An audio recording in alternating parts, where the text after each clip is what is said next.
네, 윤석열 전 대통령이 한남동 관저를 떠났습니다. 또 대선 주자들은 연이어 출마를 선언하며 본격 대선 국면이 시작됐습니다. 예, 두 분과 함께 전국 상황 짚어보겠습니다. 이준우 국민의힘 대변인, 또 김종욱 전 청와대 행정관 함께합니다. 어서 오십시오. 안녕하십니까? 안녕하세요. 네. 자, 윤석열 전 대통령 어제였습니다. 관저를 떠났습니다. 국민의 한 사람으로 돌아가 나라와 국민을 위한 새로운 길을 찾겠다 이런 메시지를 내기도 했는데 어제 윤 전 대통령의 모습 그리고 메시지 어떻게 좀 보셨습니까? 이제 많은 분들이 윤석열 대통령에게 가시는 길을 좀 배웅을 해줬었는데요. 그동안 탄핵 반대를 하면서 풍찬 노숙하셨던 분들, 삭발하고 단식하셨던 분들이 상당히 있습니다.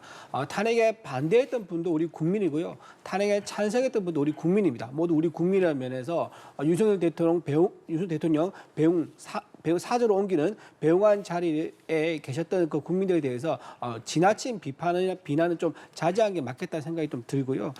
지금 여기 계셨던 분 중에서 좀 눈에 띄는 것들 청년들이 많았다는 겁니다. 이제 학교 과잠바라 그러죠. 과잠바에 보면 청년들이 나와서 대통령과 이제 끌어안는 모습도 보여주고 했었는데요.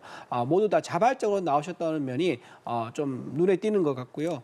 지난번 같은 경우 민노총 같은 경우는 그렇게 조직적인 어떤 결사체들이 이제 어떤 지령이라든가 지휘를 받고 단체로 움직이지만 여기 나오신 분들은 전부 다 자발적으로 아름아름 나오신 분들이거든요. 그런 면에서 좀 의미가 있지 않겠느냐. 그리고 지금 사저로 이제 옮겨서 들어갔다 그러는데요. 들어가셔서도 주민들한테 환대를 받았다는 것도 뭐 어쨌든 대통령으로서 임기를 다 마치지 못했지만은 여러 가지 면에서 국민들 평가를 하지 않을까 생각합니다. 네, 혹시 새로운 길을 찾겠다 이건 어떻게 좀 해석을 하셨습니까? 글쎄 뭐 새로운 길이라는 게 뭐 어떤 방법을 말씀하시는지 모르겠지만 아마도 저는 이제 자유민주주의 수호라든가 헌정 이제 질서의 이제 정립 이런 부분을 말씀하시는 것 같은데 지금 이번 대선이 있지 않습니까? 예. 대선에서 아마 우리 국민의힘이 좀 승리하면 좋겠다 그런 바람을 좀 은근히 드러낸 게 아닌가 생각됩니다. 네, 마찬가지로 좀 어제 모습 어떻게 보셨습니까? 저는 끝까지 사과와 반성은 없었다라고 생각을 하거든요. 그러니까 헌법재판소에서 소위 비상계엄을 위헌 위법적이라고 판단을 해서 파면을 당했습니다. 파면을 당하면 관저에서 퇴거를 해야 되는데 일주일 동안 그 안에 계속 머물러 있다가 나오면서도 국민에게 사과 한마디 없었다라는 측면에서 저는 또 다른 2차 가해를 국민에게 했다라고 생각을 하고요. 두 번째는 헌법재판소의 결정 사항이 내란죄를 따지지 않았습니다만 군대를 투입하거나 선관위 압수수색을 한 내용에 대해서 위헌 위법적인 판단을 내렸다면 실제로 내란죄를 범했다고 헌재에서는 일단 판단했다는 생각이 듭니다. 그런 판단이 내려진 상황에 대해서 아무런 어떤 잘못을 깨닫지 못하고 오히려 묻는 모습으로 국민들에게 손을 흔드는 모습 자체가 저는 저런 어떤 사고방식에서 나올 수 있을까라는 부분 하나 하고요. 그러면서 나오면서 하는 얘기들이 주로 소수의 지지층에만 기대는 이런 발언들을 하고 있다는 측면에서 여전히 어떤 국론의 분열과 사회적인 혼란들을 계속 전직 대통령이 앞으로 진행하겠다라는 의미로 느껴져서 이 부분과 관련해서 국민의힘이 어떤 일정한 예를 들면 지침 내용들 같지 않는다면 국민의힘 또한 이런 국론 분열 또는 사회 혼란에 함께하는 동기 또는 어떤 같은 몸체라는 생각을 가질 수 있기 때문에 이 부분에 대해서 좀 뭔가 좀 중간에 끊으려고 하는 노력이 있을 줄 알았는데 전혀 그렇지 않다라는 측면에서 앞으로 상당히 많은 부분들 걱정이 됩니다. 예, 윤 전 대통령이 앞으로의 행보에 대한 이야기 좀 이어나가 보자면 뭐 새 길을 찾을 것이다 이런 언급도 했습니다만 계속해서 지지자들을 향해서 메시지를 내놓고 있고 또 뭐 국민의힘 당 지도부도 만나기도 했고요. 앞으로 좀 대선에도 어떤 영향을 줄 것인가 이 부분도 좀 관심인데 사저 정치로 이제 국민의힘 경선에도 좀 어느 정도 개입을 하지 않을까 이런 전망도 나오는데 가능성이 좀 있다고 보십니까? 사저 정치 이제 말씀드리기 전에 좀 전에 말씀하신 거 좀 답변을 드리면은 지금 윤석열 대통령은요 헌재 결과를 수용하는 입장을 분명히 밝혔습니다. 국민은 전체도 승복을 했었고요. 승복하지 않았다 이제 그런 취지로 말씀하신 거 옳지 않다라고 말씀드리고 또 하나 소수의 지지를 받고 있다고 말씀하셨는데 그렇지 않습니다. 직전 여론조사에서 40%대의 지지율이 나오는 게 확인이 되고 있는 상황이라는 건데 40% 지지율 소수라고 말하는 것은 좀 옳지 않다 말씀드리고요. 사저 정치라고 이제 말하는 부분에 대해서는 아마 대통령께서는 다음 주부터 형사재판이 곧 시작될 겁니다. 네. 그러다 보면 이제 변론을 해야 되는데 증거라든가 법리라든가 이런 거 검토할 부분이 되게 많습니다. 그래서 제가 보기에는 형사재판 본인의 형사재판 그리고 부인 관련된 김건희 여사 관련된 것도 준비를 해야 되지 않겠습니까? 명태균 관련된 지금 뭐 의혹도 나오고 있는 상황이니까 거기에 대한 변론 준비를 할 것 같고요. 지금 현재 대선이 오늘로서 이제 52일밖에 남지 않았습니다. 네. 지금 이제 다음 주부터는 이제 경선이 시작되는데요. 그러면 모든 국민들의 눈과 귀가 국민의힘에 어떤 후보가 나올 것이냐. 지금 민주당 같은 경우 이재명 대표가 대선 후보로 사실 확정적이기 때문에 좀 관심이 별로 받지 못하고 있는 상황이거든요. 그렇기 때문에 국민의힘에 많이 관심이 쏠려 있는데 경선이 본격적으로 시작된다 그러면 아마도 국민의 이제 힘에 대한 어떤 국민적 관심 때문에 대통령의 사저 정치가 좀 지금처럼 메시지 내는 수준에서 머물거나 아니면 거의 뭐 메시지가 없거나 그렇게 될 것 같습니다. 사저 정치 자체에 대한 영향력은 좀 미미할 것이다. 본인의 또 형사 재판에 또 집중을 또 해야 되기 때문에 이런 말씀하셨고요. 민주당에서는 사저 정치 꿈도 꾸지 말아라. 또 강력하게 비판하지 않았습니까? 그렇죠. 내란 범죄로 형사 재판을 받고 있는 어떤 처지에 있으면서 계속 사저에서 정치를 한다라고 얘기하는 건 내란 범죄자가 저희 국민의힘이라는 정당과 서로 대화를 나누면서 어떤 행위들을 한다라고 하는 것이기 때문에 많은 국민들이 우려하겠죠. 그러면 국민의힘은 여전히 내란 범죄를 저지른 전직 대통령을 옹호하면서 선거운동을 하려고 하는 것이 아닌가라고 하는 의심을 가질 수밖에 없기 때문에 저는 그 부분에 대해서 꿈을 꾸지 않아야 된다고 생각합니다만 지금까지 행태를 보면 국민의힘 지도부가 관저 있을 때도 만났습니다만 그 이후에 윤상현 의원을 비롯한 친윤 의원들 같은 경우도 계속 왔다 갔다 하면서 대통령과 대화를 나눴었고 그다음에 전한길 강사 같은 경우도 직접 만나서 사진까지 찍는 모습들이 나오는 모습은 어떤 형태로든지 내가 건재하다라고 하는 모습들을 간접적으로 사저 정치를 통해서 보여주려고 했다는 점에서 상당히 좀 문제가 많다는 생각이 들고요. 그다음에 발언이 더 문제가 있는 게 나라와 국민을 위한 새로운 길을 찾겠다 아까 말씀하셨던 거. 예를 들면 지금 범죄 행위가 뭡니까? 국헌을 문란하게 할 행위 때문에 내란 범죄로 헌재에서는 탄핵을 당해서 파면을 당했고 형사재판이 벌어지고 있는 상황인데 그런 사람이 나라와 국민을 위해서 새로운 길을 찾겠다라고 말하는 게 상식적으로 말이 안 되는 내용이지 않겠습니까? 그러니까 앞뒤가 안 맞는 얘기들을 계속하면서 자기 지지층들한테만 호소하는 내용들을 만들어내고 있다. 그러면 그 지지층들이 전직 대통령을 옹호하는 행위는 뭐냐면 내란을 갖다 옹호하는 행위와 연결될 수 있는 측면들이 꽤 있습니다. 전 그래서 이런 얘기에서 아까도 말씀드렸습니다만 국민의힘이 단절하지 않는다면 내란을 옹호했다라고 하는 그런 국민적인 질타, 비판으로부터 벗어날 수 없다는 말씀을 드리고요. 아까 말씀하신 것 같은 윤석열 전 대통령 같은 경우는 아직까지 명확한 사과를 말씀하신 적이 없어요. 저는 들은 바가 없는데 계속 사과했다고 말씀하시는 건 전 이해가 안 되는 거고요. 계속 여론조사 40% 가지고 말씀하시는데요. 그건 일부 특정한 여론조사잖아요. 지금 우리가 알고 있는 객관적인 여론조사 같은 경우는 탄핵 파면 찬성하시는 분들이 70%가 넘는 상황입니다. 그러니까 제가 볼 때 여론조사 하나 가지고 이렇게 호도하시는 건 좀 타당하지 않다, 객관적이지 않다 이런 말씀을 드립니다. 네, 알겠습니다. 잠깐만 제가 예. 국민의 힘 대변인에서 말씀 안 드릴 수 없는데요. 지금 윤석열 대통령의 파면 직전에 했던 여론조사에서는 분명히 40% 나왔던 거는 나온 거 그 자체는 의미가 있는 거고요. 지금 헌재 결과에 찬성한다. 이 여론조사가 또 나온 거는 그거는 별개입니다. 그러니까 대통령에 대한 지지를 하지만 동시에 파면 결과에서도 수용할 수 있는 거죠. 왜냐하면 우리나라 전체 국정 운영이 또 안정돼야 되고 국민들 일상을 돌아가야 되기 때문에 그거를 연결시켜서 다르게 얘기한 건 좀 맞지 않다 생각합니다. 네. 네. 자, 두 분 다 언급해 주셨지만 이제 윤 전 대통령은 14일부터 당장 다가오는 월요일입니다. 내란 혐의 형사 재판을 받으러 가야 하는데 아까 말씀해 주셨지만 뭐 변론이나 법리 준비 등 할 것이 많습니다. 관련 재판은 어떤 식으로 진행될 거라고 보십니까?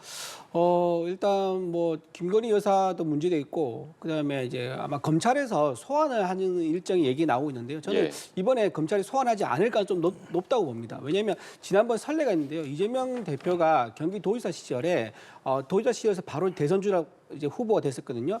그때 어떻게 됐냐면 도지사 시절에 진행되던 수사하고 재판이 전부 다 올스탑했습니다. 올스탑 해가지고 이제 후보로서 이제 어떤 국민들의 평가를 받을 수 있는 그런 기회를 순수하게 줬습니다. 만약에 검찰이 거기서 수사를 하면서 소환을 하거나 재판을 진행했으면요 대선에 개입한다는 그런 오해를 살 수 있거든요. 그렇기 때문에 일절 대선에 개입하지 않았는데 만약에 이번에 윤석열 대통령이라든가 김건희 여사 관련돼 가지고 소환을 한다거나 좀 추가적인 어떤 언론의 어떤 그 흘리기 보도를 통해 가지고 흘리기 방식을 통해 가지고 여론의 어떤 개입이라든가 또는 대선의 어떤 어떤 그 개입이라든가 이런 식 오해받을 수 있는 거 한다 그러면 오히려 역풍이 불 수 있습니다. 그래서 아마 검찰에서는 이번 대선 기간 동안은 오히려 좀 차분하게 기다렸다가 대선 끝나고 오해받지 않는 그런 공정한 수사를 하지 않을까 생각됩니다. 네, 일단은 공천 개입 의혹 수사 관련해서는 소환이 당분간 이루어지지 않을 것이다라고 분석해 주셨는데 어떤 식으로 재판 진행될 거라고 보십니까? 아니 신분이 바뀐 거 아니겠습니까? 그러니까 현직 대통령이었다가 지금 전직 대통령이 된 상황이기 때문에 내란 외환죄 이외에도 범죄의 내용이 있다면 소환해서 조사하는 게 상식적인 거죠. 그다음에 파면당한 전직 대통령이 대선에 나오는 게 아니지 않습니까? 근데 이 대선하고 저희 지금 파면당한 전직 대통령의 수사랑 연동시키는 전 이해가 안 되는 상황이고요. 그렇다면 말씀하신 것처럼 여러 가지 증거와 정황들을 인멸해도 아무런 문제가 없다라는 겁니까? 지금까지 계속 우려가 했던 게 뭐냐면 관저 안에서 내란죄 문제와 관련해서 상당히 많은 증거인멸이 있을지도 모른다라고 하는 의구심들이 꽤 많이 나온 상황입니다. 사조에 나온 상황에서도 그것을 가지고 예를 들면 대선이기 때문에 수사를 하지 말아야 된다, 소환을 하지 말아야 된다. 저는 이건 말이 안 되는 생각이 들고 내용 자체도 너무 많이 있습니다. 그러니까 내란죄만 있는 게 아니고 특수공무집행 방해죄, 직권남용, 최혜병 사건, 공직선거법, 정치자금법, 그다음에 김건희 씨 같은 경우는 주가 조작, 양평 게이트. 그다음에 이게 그냥 증거가 없는 게 아니에요. 국민들이 목소리를 다 들었습니다. 전화 통화 내용 다 들었고요. 그러니까 명증한 증거가 있는데도 불구하고 현직 대통령이기 때문에 소환 조사도 못했던, 그리고 현직 대통령의 부인이었기 때문에 소환 조사도 못했던 상황인데 이제 그런 상황이 아니지 않습니까?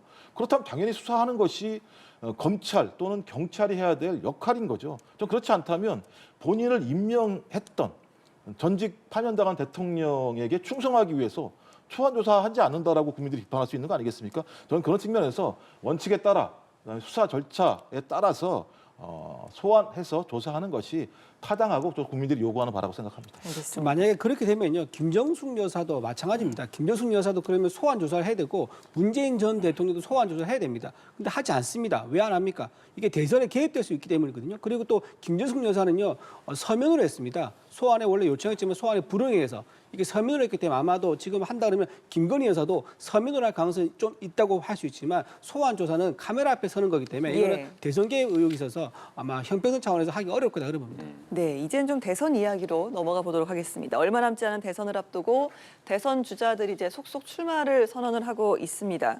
그런데 이제 국민의힘의 유승민 전 의원이 경선 룰을 두고 이건 대국민 사기다라고 문제를 좀 제기를 했는데 역선택 방지 조항이 문제가 되는 것 같아요. 어떻게 보십니까? 역선택 이제 방지 조항이 1, 2, 3차 다 들어간다고 하거든요. 근데 국민의힘의 후보를 뽑는 거기 때문에 예를 들면 민주당 이제 지지자들이 국민의힘의 여론조사에 응답을 해가지고 이재명 대표에게 유리한 약체 후보를 뽑는 그런 조직적인 행위가 있으면 이거 오염되지 않습니까? 이거는 뭐 역선택 조항이 들어간 건 당연하고 자연스러운 결과인데 글쎄 유승민 이제 전 의원께서 이런 말을 한 것에 대해서 역선택이 나에게 유리하다고 판단을 하시는 것 같은데 그렇다면 국민들이 오해할 수 있습니다. 민주당 지지자들이 유승민 의원을 지지할 거다라는 그런 기대감을 가지고 있는 걸로 오해를 할 수 있기 때문에 좀 적절하지 않아 보이고 이게 모든 후보자에게 동일하게 똑같이 적용되는 기준이거든요. 그렇다 그러면 좀 룰에 따라야지 않을까라고 개인적으로 생각합니다. 예, 뭐 당연하고 자연스러운 내용이 이제 역선택 방지 조항인데 지금 뭐 한동훈 전 대표 측도 그렇고 경선 룰을 두고 좀 시끌시끌한 것 같습니다. 민주당에서 어떻게 보고 계세요? 뭐 일단 제가 볼 때 이건 배신자 프레임이라고 하는 유승민 전 의원에게 더 씌워져 있는, 그래서 저는 풀리지 않는 조술이라고 생각을 하고요. 그러니까 유승민 의원 같은 경우 국민의힘에서 어떤 형태로든지 지금에 있는 경선 룰을 가지고는 1차 관문을 통과하기가 되게 어려운 상황입니다. 그러니까 이제 이런 부분들 주장을 하겠죠. 그리고 말씀하셨던 것처럼 저희 국민의힘 지지층이 아닌 많은 분들 같은 경우는 유승민 전 의원 같이 좀 상식적인 보수의 가치를 가진 분이 국민의힘의 후보로 나왔으면 좋겠다는 생각을 가지고 있기 때문에 역선택을 한다는 우려가 있는 측면들이 있는 거죠. 그래서 좀 이중적인 의미가 있다라는 생각이 들지만 그렇다고 하더라도 저는 뭐 국민의힘 내부에서 정한 룰이기 때문에 그 룰에 의해서 통과될 가능성은 매우 낮아진 상황이다라는 생각이 들어서 좀 가슴이 아프다는 생각이 들고요. 아까 말씀하신 것 같으면 하나만 더 말씀을 드리면, 그러니까 그 모 보수 일간지에서요, 윤석열 전 대통령이 그런 얘기했다는 겁니다. 인수위 시절에 소위 대선이 끝났지만 범죄 행위는 범죄 행위 아니냐. 그러니까 이재명 그 당시 전 당대표에 대한 얘기였을 것 같아요. 끝까지 파헤쳐라라고 얘기를 했습니다. 제가 볼 때 본인이 말씀하신 대로 검찰이 그 수사를 진행하는 게 좀 맞다고 생각을 합니다. 자, 지금 국민의힘에서는 그 한독수 등의 차출론도 계속해서 좀 나오고 있는 것 같습니다. 보니까 당내 일부 친윤계 영남권 의원들이 이를 좀 지지하는 새 기업에 나섰다 이런 소식도 있던데 당내 분위기는 좀 어떻습니까? 일단 한덕수 총리에 대한 이제 기대감은 있는 것 같아요. 일단 한덕수 총리가 이제 안정감이 있습니다. 이미 탄핵 전국때, 그러니까 노무현 전 대통령의 탄핵 전국때도 국무조정실장을 했었고요. 또 그 정부에서도 국무총리를 했었고 이번에도 탄핵 전국 때 국무총리를 했으면서 국정을 안정적으로 이끌었다는 기대감이 있는 것 같아요. 그리고 또 하나 트럼프 대통령하고 좀 통화를 했는데요. 이게 짧게 통화한 게 아닙니다. 보통 이제 형식상 통화를 한다면 한 5분 정도 통화하고 마는데 거의 30분 가까이 예. 통화를 했거든요. 네. 그럼 굉장히 구체적으로 관세에 대해서 통화를 했습니다. 한덕수 총리가 이제 관세 전문가라는 것을 아마 트럼프도 인정을 한 것 같아요. 그래서 전 세계적으로 트럼프가 한덕수 총리를 대한민국의 원수로 현직 원수로 지금 인정하고 있구나라고 해서 아마 국민적 관심이 더 높아지지 않았는가. 그래서 관세 문제의 해결사로서의 기대감도 높아졌다라고 볼 수 있고요. 또 하나 지금 이분이 고향이 또 호남입니다. 호남이다 보니까 지금 이재명의 가장 큰 약점 중에 하나가 뭐냐면 호남에서 압도적인 지지를 받지 않아요. 문재인 전 대통령 같은 경우는 호남에서 압도적으로 90% 이상의 지지를 받았었는데 이재명 대표는 50%, 55에서 74에 왔다 갔다 하고 있거든요. 계속. 그럼 불안정한 상황이기 때문에 만약에 호남 출신인 한덕수 국무총리가 대선 주자 나선다 그러면 상징적 의미가 있는 거죠. 지역을 전부 다 통합할 수 있는 이제 그런 의미가 있기 때문에 아마도 이재명 대표한테 쏠린 어떤 국민적 관심을 끌어오는 분산시키는 데는 분명히 큰 효과가 있을 거다. 그래 봅니다. 네, 굉장히 좀 여러 명의 주자들이 거론이 되고 있는 국민의힘 상황. 민주당 이야기 좀 해보겠습니다. 다큐로 출마 선언을 한 이재명 전 대표가 정치적 이념 논쟁보다는 이제 실용, 경제적 노선을 좀 강조하는 그런 전략인데요. 비전 발표 기자회견에서 기업 성장을 강조하는 내용까지 있었습니다. 어떻게 들으셨습니까? 이건 제가 알기로 이재명 전 당대표의 오랜 지론 중에 하나였었습니다. 지난번 대선 같은 경우는 소위 이제 경제라고 하는 것이 성장과 분배 두 바퀴로 굴러간다라고 하는 DJ 경제론에 입각한 내용들입니다만 그 당시는 어떤 성장이라고 하는 분배 가치, 왜냐하면 양극화가 너무나 커졌기 때문에 공정한 분배를 통해서 많은 국민들이 좀 균등한 발전들을 해야 된다는 생각들이 많아서 그렇게 얘기했었는데 지난 3년 동안 어떤 일이 벌어졌습니까? 윤석열 정부에 들어와서 경제가 거의 제가 볼 때 추락하는 상황입니다. 내년 경제 전망 같은 경우도 마찬가지입니다만 2.1에서 1.5로 0.6%나 하락을 했고 지금 추가 하락의 얘기들이 나오고 있고요. 또 2달 동안 자영업자 20만 명 정도가 줄어드는 상황이 벌어졌고 다 아시겠습니다. 환율은 급등하고 있고 주식시장은 축소되고 있는 상황이고 민생경제는 지금 매우 어려운 상황에 처해 있는 이런 지점이기 때문에 상황에 따라 지금은 분배보다는 성장이라는 방점을 통해서 국민들에게 희망을 줄 필요가 있다. 그러니까 성장의 파이가 커져야지만 그 이후에 분배라고 하는 얘기를 할 수 있기 때문에 그럼 성장은 누가 추동하고 있는가?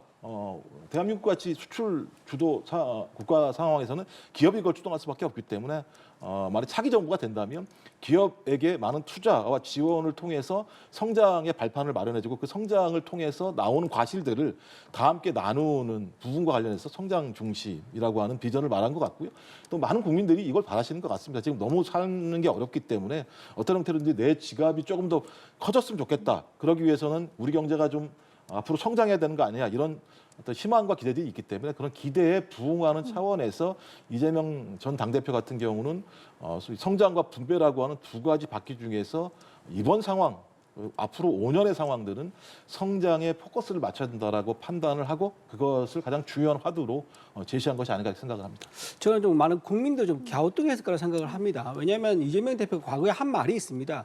8년 전에 본인은 재벌이나 기업 해체가 정치 생명을 건다. 거기에 정치 생명을 건다라고 했습니다. 근데 그 이유가 더 놀랍습니다. 경제 위기를 돌파하기 위해서 재벌 대기업 해체 정치 생명을 걸겠다. 이렇게 본인이 얘기를 한 적이 있습니다. 그리고 또 하나 2017년에는요.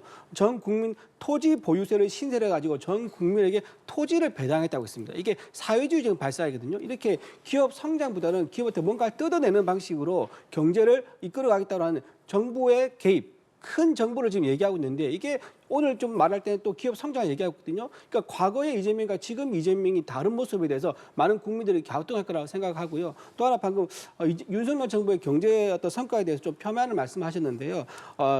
1인당 국민 소득 GNI라고 합니다. 이게 우리나라가 건국 이래 처음으로 2023년에 일본을 뛰어넘었습니다. 그리고 소비자 물가 상승률은요 1.6%로 지금 OECD 국가 평균 4.4%의 반도 안 되는 상승률을 보이고 있어서 굉장히 안정적입니다. 그리고 대미 수출도 작년에 역대 건국 이래 가장 미국에 많은 수출을 해가지고요. 미국으로부터 무역 보복을 받지 않을까 걱정에 대한 상황이 됐었습니다. 이런 상황인데도 불구하고 무조건 몇 가지 지표에 대해서 안 좋은 것만 들춰가지고 평가한 것은 좀 옳지 않다고 생각합니다. 이제 반론을 말씀드리면 국민한테 한번 물어보세요. 우리 경제가 좋은지에 대해서.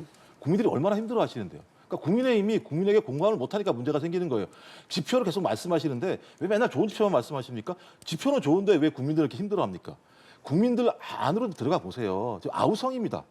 예를 들면 자영업자들 지금 죽어나려고 하는 상황입니다. 그렇다면 지금까지 국정을 운영했던 국민의힘이 미안합니다. 죄송합니다. 앞으로 잘하겠습니다. 우리 이런 비전이 있습니다. 이런 말씀을 하셔야 되는 것이고 또 그 집권 여당의 대통령이 뭘 했습니까? 국헌을 물러날 목적으로 내란을 일으켜서 헌재에서 파면을 당했으면 이 두 가지만 가지고라도 저는 죄송하다 미안하다 말씀하셨는데 우리 잘했어요라고 계속 말씀을 하세요.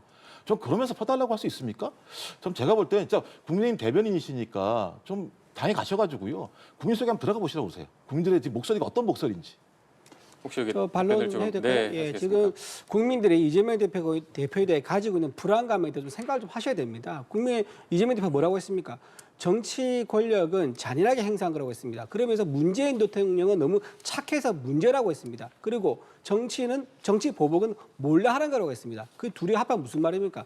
정치 보복을 몰래 잔인하게 했다 이 말이거든요. 많은 국민들이 불안해하고 있고 지금 더 이상 강성인 야당 지도자의 출마를 원하지 않을 거라 생각하고요. 지금 안정적인 이제 한 곱이 넘겼습니다. 탄핵된 이후에 헌재 결과가 나왔고 거기에 대해서 대통령이 내려왔습니다. 그렇다면 좀 안정적으로 대한민국을 이끌어줄 그런 지도자를 국민들이 더 원하고 있을 거다. 그렇게 생각합니다. 아니 예. 국민의힘은 3년 동안 내내 이재명 당대표만 공격하는 능력밖에 없습니까? 국정 운영 잘하시라고 계속 말씀드리는 거예요. 이재명 당대표 공격한다고 해서 국민들 주머니가 더 좋아집니까? 아니면 상황이 좋아집니까? 예. 3년 내내 그것만 하고 계세요. 네. 그러니까 국민들이 그게 비판적인 모습이었고 윤석열 전 대통령에 대해서 국정 운영 지지율이 3년 내내 20% 30%에 갇혔던 겁니다. 제가 볼 때 이제는 좀 우물안에서 나오셔가지고 세상을 넓게 보셨으면 좋겠습니다. 네, 아마 오늘 두 분이 나누셨던 얘기들이 대선 국면에서 본격적으로 좀 다뤄지지 않을까 생각이 들고요. 민주당 대선 경선 룰에 대해서 마지막으로 좀 여쭙고 끝내도록 하겠습니다. 일단 당원 투표 50, 국민 여론조사 50% 후보로 선출하겠다로 조금 무게가 쏠리고 있는 것 같은데 비명계에서는 오픈 프라이머리 이 부분에 대한 요구도 있었는데 이 부분 좀 어떻게 정리가 되는 겁니까? 전 요구는 있다는 걸 알고 있는데요. 일단 기본적으로 시간적으로 불가능합니다. 오픈 프라이머리라고 하는 것들을 하기 위해서는 적어도 많은 선거인단을 모집해야 되고 예. 그 시스템을 만들어야 되는 상황인데 제가 볼 때는 앞으로 한 20일 정도면은 민주당 대선 후보가 나올 수밖에 없는 상황인데 이걸 하자라고 얘기하는 건 물리적으로 어려운 상황이다라는 말씀을 드리고요. 두 번째 같은 경우는 역선택 우려가 분명히 있었어요. 지난 어떤 그 민주당 경선 과정에서 보게 되면 계속 이재명 전 당대표가 압도적인 우위를 만들어 가다가 맨 마지막 그 어떤 경선 과정에서는 이낙연 후보가 엄청나게 많은 어떤 표가 나오는 상황이어서 소위 이제 국민의힘과 마찬가지로 역선택 우려에 대한 부분이 분명히 있기 때문에 이 부분들을 어떻게 막아낼 수 있을 것인가라는 고민들이 두 번째로 있었고요. 또 하나는 민주당 권리당원이 120만 명이 넘습니다. 그다음에 일반 당원까지 합치면 한 350만에서 500만 정도가 되는 상황이기 때문에 이 정도만 가지고도 충분히 표본을 낼 수 있다라는 판단들을 가지고 있어요. 그래서 이러한 저항들이 있기 때문에 아마 뭐 오늘 내일 중에 정확히 결정이 될 거라는 생각이 들고요. 그다음에 약간의 뭐 여기에 대한 비판이 있을지 모르겠습니다만 여러 가지 물리적 조건, 그다음에 상황적 조건들을 고려해서 네. 룰이 결정이 되면 거기에 모든 경선 후보들이 수긍을 하고 앞으로 정권 교체를 위해서 매진하는 것이 좋은 방법이 아닐까 생각합니다. 알겠습니다. 사저로 돌아간 윤 전 대통령 본격 대선 국면 이야기까지 김종욱 전 청와대 행정관, 이준우 국민의힘 대변인과 함께 이야기 나눠봤습니다. 두 분 고맙습니다. 고맙습니다.